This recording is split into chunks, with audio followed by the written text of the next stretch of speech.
Hello Aquarius, great to have you here. My name is Shauna. Today's reading is a general love forecast for November 2025. As always, take the messages that resonate and release anything that doesn't. Don't forget to like and subscribe to stay connected with upcoming readings. Let's see what's headed your way, Aquarius. You guys, very quickly about energy change, okay? This is what energy change means to me.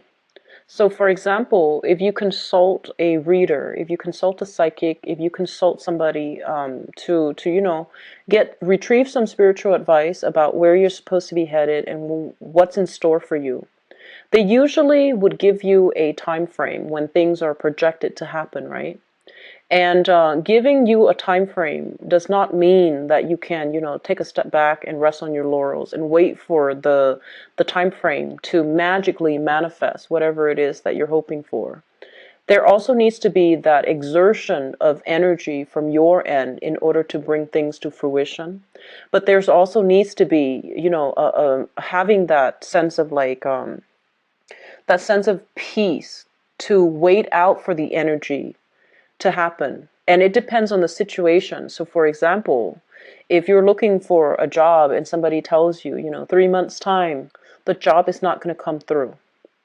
And at the same time, if they tell you this person is going to be coming back in 3 months time, and you don't wait for that 3 months period, and you reach out first, or you don't wait for the 3 months period to pass, and you consult another reader, it basically means that you have to wait for that timeline, for that energy change to happen before you can consult, further into a situation. Does that make sense? So I feel like a lot of you are very anxious for answers. You're the most forward-thinking sign of the zodiac. So I feel like you're constantly ahead of your time. You're constantly ahead of yourself. And you're constantly wondering about what's going to happen, what's going to take place, how is it going to pan out. And so you constantly seek validation, you constantly seek answers, and a lot of the answers might not, in the grand scheme of things, be very important. And so I just want to have a little bit of an advice, segue into an advice for you guys. Wait for the energy change to happen, okay? And then see how things pan out. So patience is something that needs to be cultivated from your end. And a lot of the times when we want answers, when we want to see into the future, there is an element here innately of control, wanting to control outcome, wanting to control a situation. And you might not look at it that way, but I feel like that's one of the ways in which wanting all of these things or manifesting in a way that indicates control. And so you might not get the answers that you're seeking because the universe wants you to be patient. The universe wants you to experience the whole process of waiting, the whole process of trusting that the universe has a divine plan in store for you, trusting your intuition and not having to consult somebody constantly. How does he feel about me? How does she feel about me? And trusting that the universe has somebody or a situation or a job or a boyfriend or a girlfriend that is something that you need, and the universe has that in store for you. Okay, so this sense of faith and trust and feeling this inner calmness within yourself, those things I feel like all go hand in hand, and those things all need to be cultivated. Does that make sense?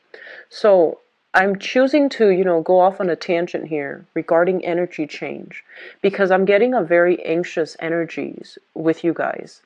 And it's almost like it feels like to me like you see what you want to see, you feel what you want to feel, and you're not looking at a situation realistically. You're not looking at the reality of a situation. So it's not so much that you're not a naive sign. So I don't want to say you're looking at the world through rose-colored glasses. I feel it's more like, despite the evidence, you see what you want to see and you only hear what you want to hear, and you're not looking at a situation objectively.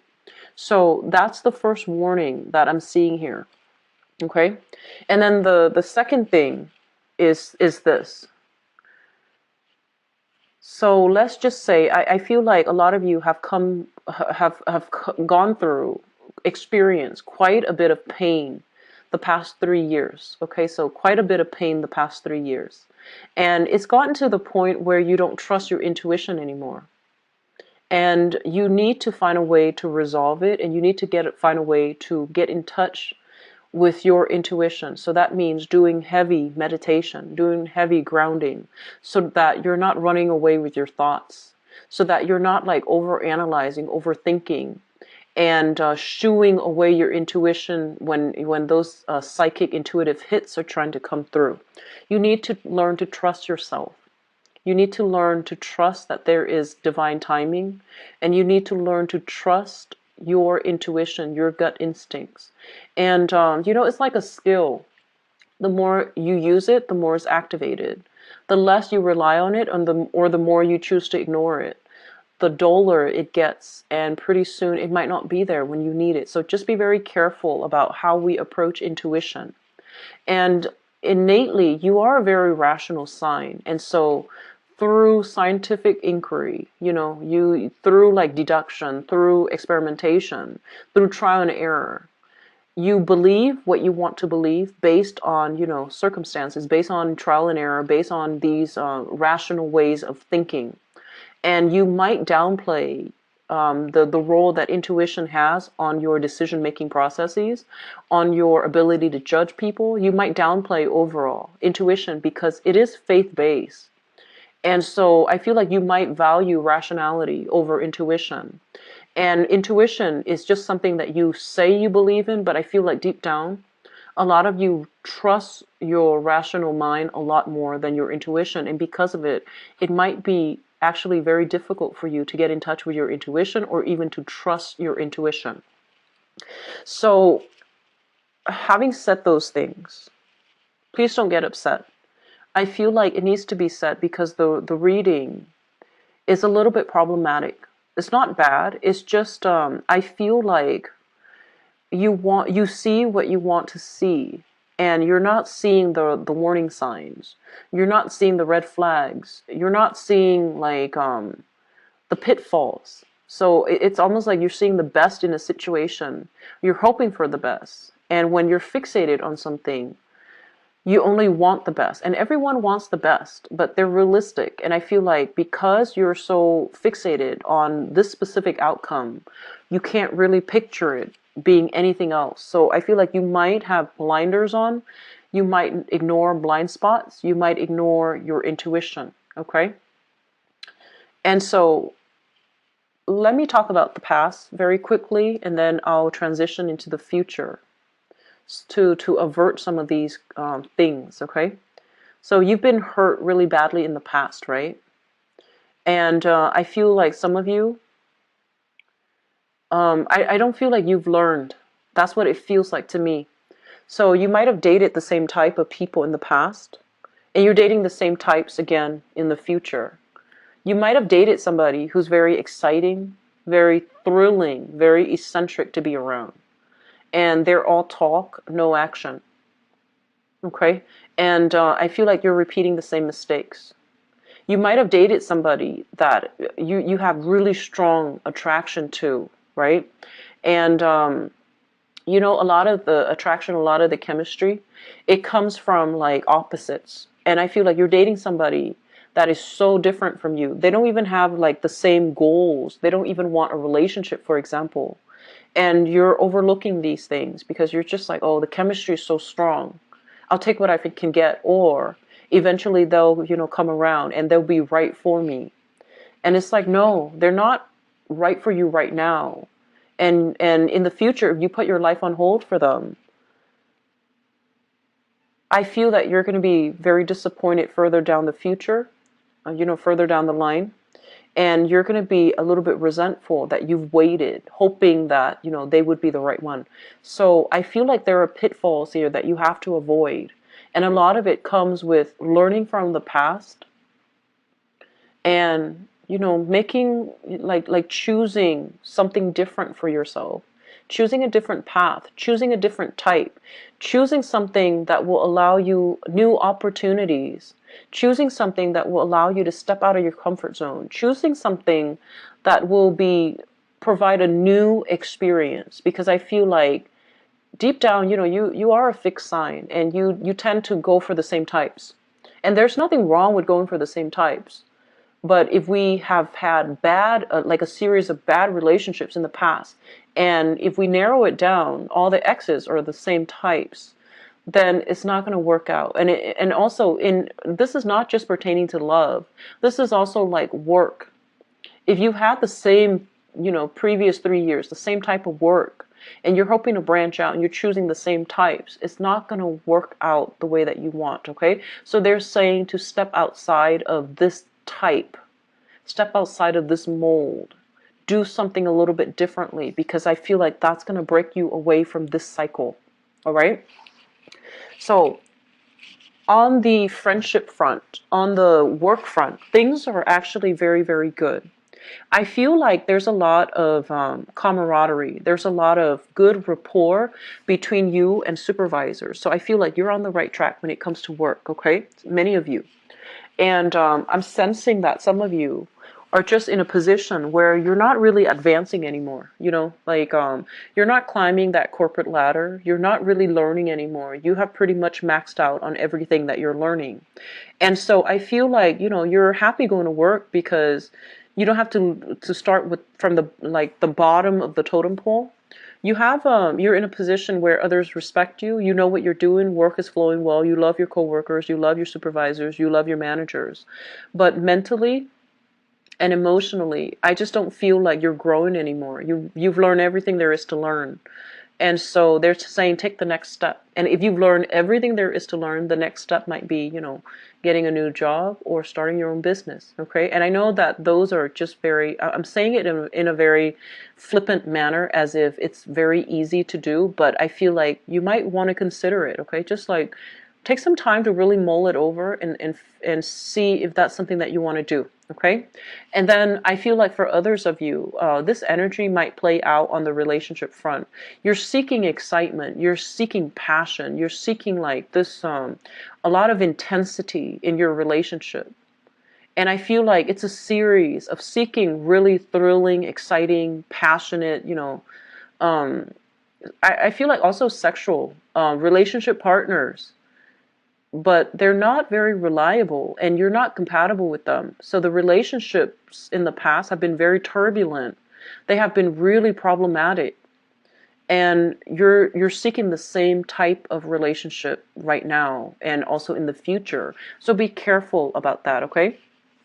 Oftentimes when we meet a new person and there are things about them that resembles the old person, it makes us feel very comfortable. It makes us feel at ease because there's that sense of familiarity, right? That's not always a good thing. It's not always a bad thing, but it's not always a good thing either. When that comfort, when that familiarity is there, it basically means that we're dating the same type of people. So just be very, very careful, especially if the past 3 relationships have been very turbulent, okay? So, Aquarius, it goes without saying, once you turn your back from a person, you turn your back, you move on, you don't look back. And so once you are emotionally checked out, you're emotionally checked out, you're done for good. And so I would advise you, if you had been in a very turbulent relationship with somebody and, they're like, let's be friends. I would say just cut them loose, just cut that off, because you feel like, oh, what's the harm? Let's be friends. But no, it's going to lead to trouble. So just be very careful about, who your friends are. Because if it's an ex and there's still like resentment, there's still passion, there's still chemistry, there's still some unfinished business, it's going to inevitably turn back around into like another turbulent love relationship. So you want to be very careful, okay? And so here's what I'm feeling. You have some really good cards, but the way that they came out, it seems to me to be a little bit problematic. But I feel like the bottom line here is that you need to be very careful about compatibility versus that, compatibility to me is very, very vital and crucial to a good relationship. It's not all like it's not the main exclusive requirement, but it is very important. And I feel like a lot of the times you don't want compatibility. I feel like many of you want the excitement, the eccentricity, the turbulence, and that really strong sexual emotional connection, because it's really hard for you to have a sexual emotional connection with another person. So when that somebody triggers it, like, you let them in all the way, okay? And so it's really hard for you to let go of that person when you know they're not the right one for you. And so making smarter decisions based on aiming for more compatible relationships, compatible friends, even compatible work situations, that's going to be really important. And the way to know that you're compatible is if you enjoy the work that you do, if you enjoy the person that you're with, and not just on a sexual physical level, but more like on a mental level, more on like, are they easy to talk to? Is this work emotionally fulfilling for me? Are my coworkers like responsive to my needs? Is my lover responsive to my needs? Are they making me feel secure? Are they making me like feel emotionally fulfilled? Like things like that. Those are questions that you don't ask yourself enough, because I feel like, as long as it's exciting, you feel like you're hooked. And the more important questions then that you need to ask yourself is this person responsive to my emotional needs? If I say no, do they push further and disregard my no? Are they respectful of boundaries? So be very careful, okay? I feel like for some of you, you like to be challenged. So it's like if you say, no, and then the other person feels like they can talk you into a yes, you feel like, okay, well, they convinced me, so let me just give them a chance. But the thing is, if you say no and somebody keeps pushing for you to say yes, it basically means that they're not respectful of your needs. And so the way you look at people and situations, I feel that you need to be a little bit more mindful, and you need to be a little bit more like objective, okay? So just if that situation is something a little bit less dire. So for example, they ask you, do you want to go out on Thursday? And you're like, okay, no, I have an exam. And then they keep pushing and pushing, and finally you forgo studying for the exam and you go with them because they have a really good argument. Put that situation in a different context. If they're like, do you want to sleep with me? And you're like, no. And they try to convince you for whatever reason, either through persuasion or coercion. Does that make it okay? I feel like you have to look at a situation in a more definitive way when you're dealing with people that you are emotionally wrapped up with. Because it seems like when you go through life, logic is very black or white. But when it comes to love, it's not all black and white, and you make a lot of allowances. And I feel like you need to stand a lot firmer when you approach love relationships, because I feel like it's activating your heart chakra, and the emotions is not something that you guys are innately comfortable with, and so you might use a different framework when examining love relationship partner, and it might not be always objective, okay? So just something to be careful about. We have some really good cards here that indicate meeting a real